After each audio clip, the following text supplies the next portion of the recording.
YouTube is working, so I'm back before we get to it. Make sure you like and subscribe if you always watch the full video.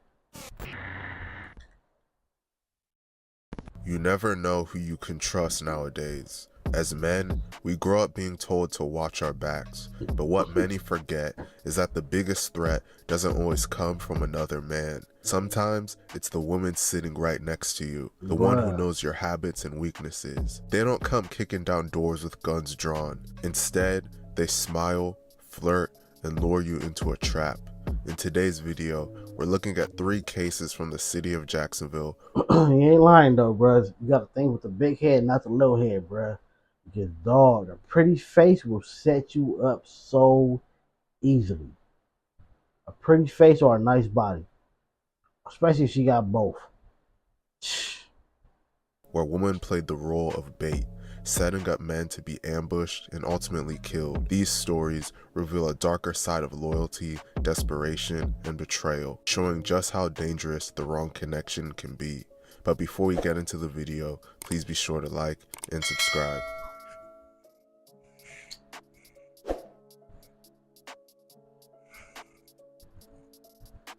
The first story is about a woman named Feliza Lopano who set up her ex-boyfriend, a man named Eddie Brown. Eddie was a hometown hero in Jacksonville. A gifted athlete, he played for Arlington Country Day School and helped lead them to a state basketball championship in 2005. People who knew him back then remembered a young man full of energy and promise. Sadly, his basketball career was cut short after he got into an accident and could no longer play at a high level. This left him having to find a new identity and path forward in life. As we all know, it's very difficult to make ends meet in this world, so Eddie ended up resorting to selling drugs, and that's where his ex-girlfriend Feliza comes into the picture. Eddie had done a lot for her in life. He helped her with her hard drug problems and got her to stop prostituting herself on Backpage. She wasn't some stranger. Even though they eventually broke up, Feliza still regularly bought weed from him. To Eddie, she was familiar and safe. To her accomplice, a man named Blair Terry, she was the key piece in a deadly setup. On November 7, 2016, Eddie rented a room at— That's all to be taken, bro. Then to be desperate or then to be gullible enough to the new nigga. Like, come on, man.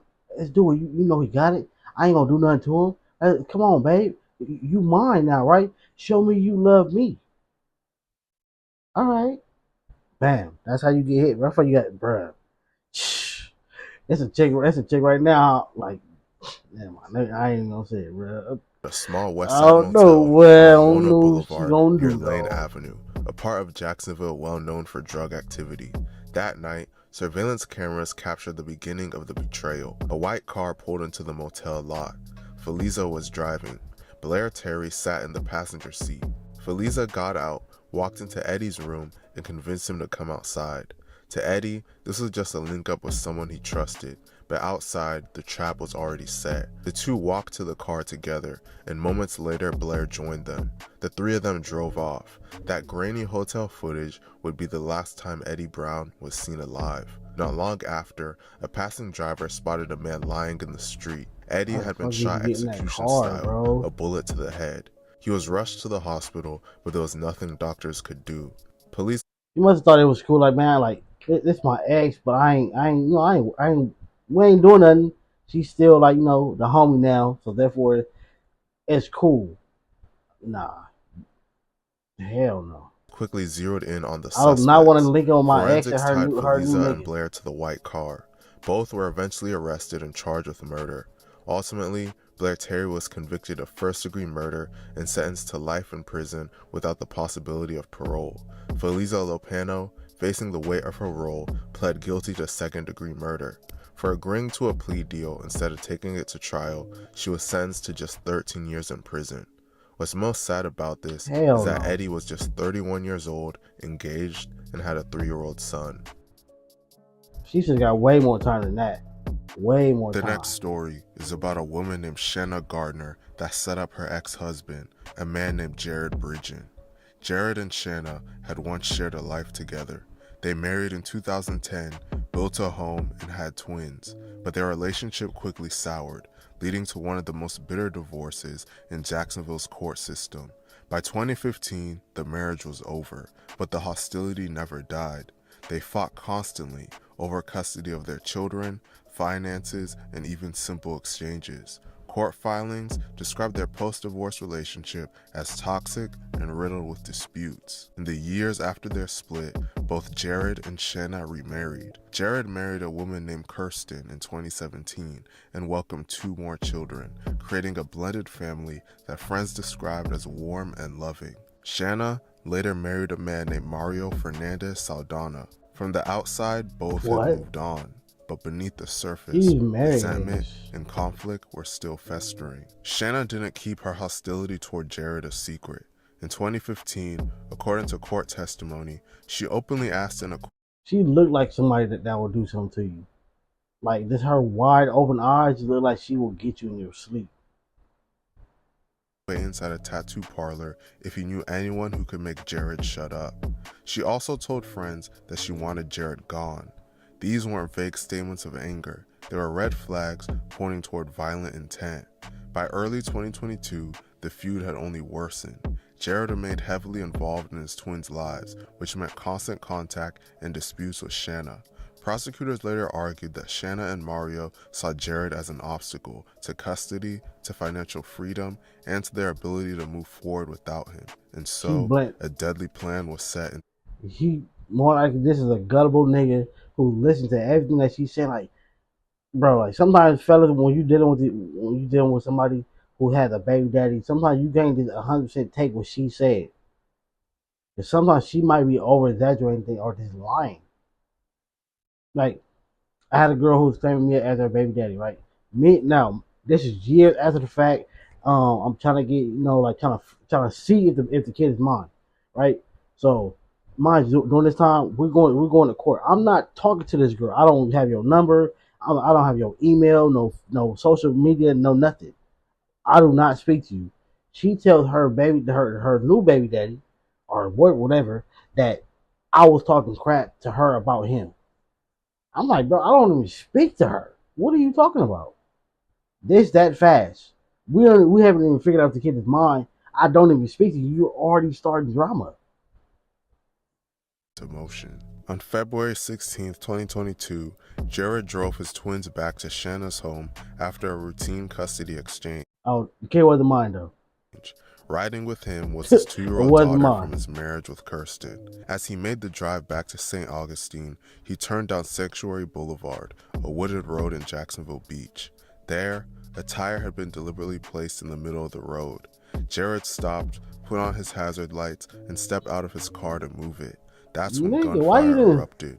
He was shot multiple times, collapsing in front of his daughter, who was strapped in her car seat. Jared died instantly. At first, the murder seemed like a shocking mystery. Who would stage such an ambush? The trail led investigators to Henry Tenyon, a 61-year-old man with a criminal history. His blue Ford F-150 pickup truck had been spotted near the crime scene, and when police searched his home, they found weapons and evidence that tie him directly to Jared's killings. Ballistics confirmed that shell casings from the scene matched his gun. But Henry wasn't acting alone. Phone records showed that he was in frequent contact with Shanna's new husband, Mario. Henry rented a property owned by Mario, and in the weeks leading up to the murder, the two exchanged more than 70 calls. Checks from Mario to Henry were later revealed as payment for the killing.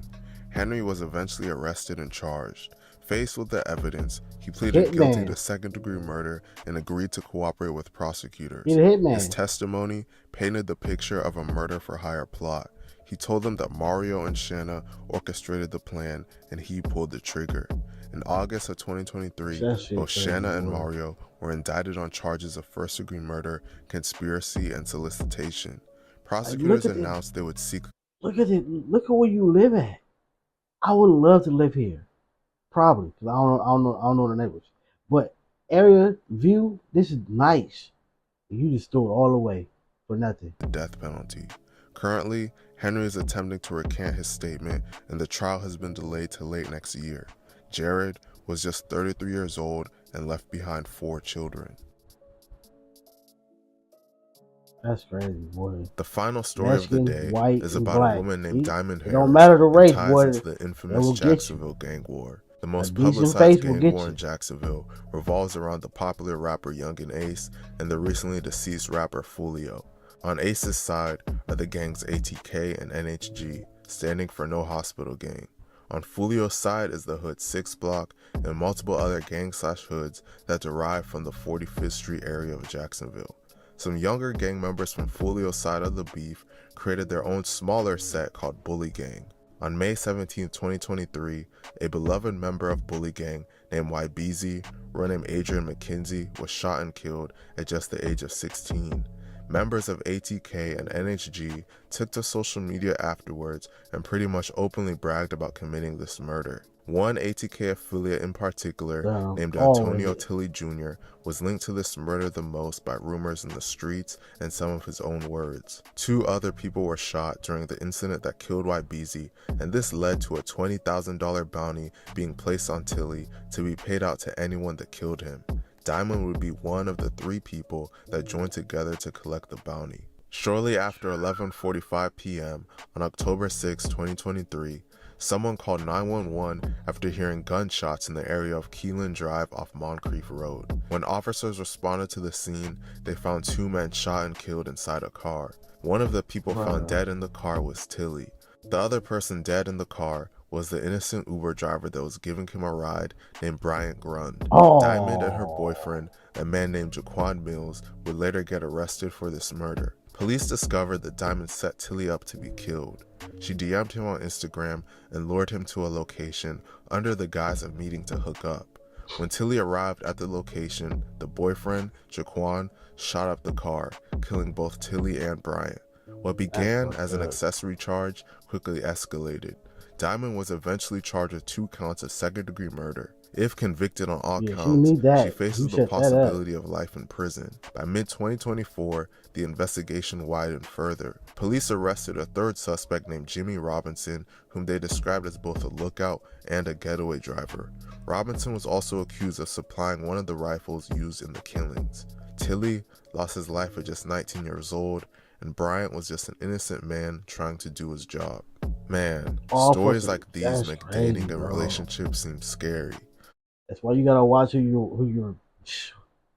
I don't even think he's like, man. I don't even say he was friends with her. Like he think he's gonna get some cutty or something, bruh, and knocked him down.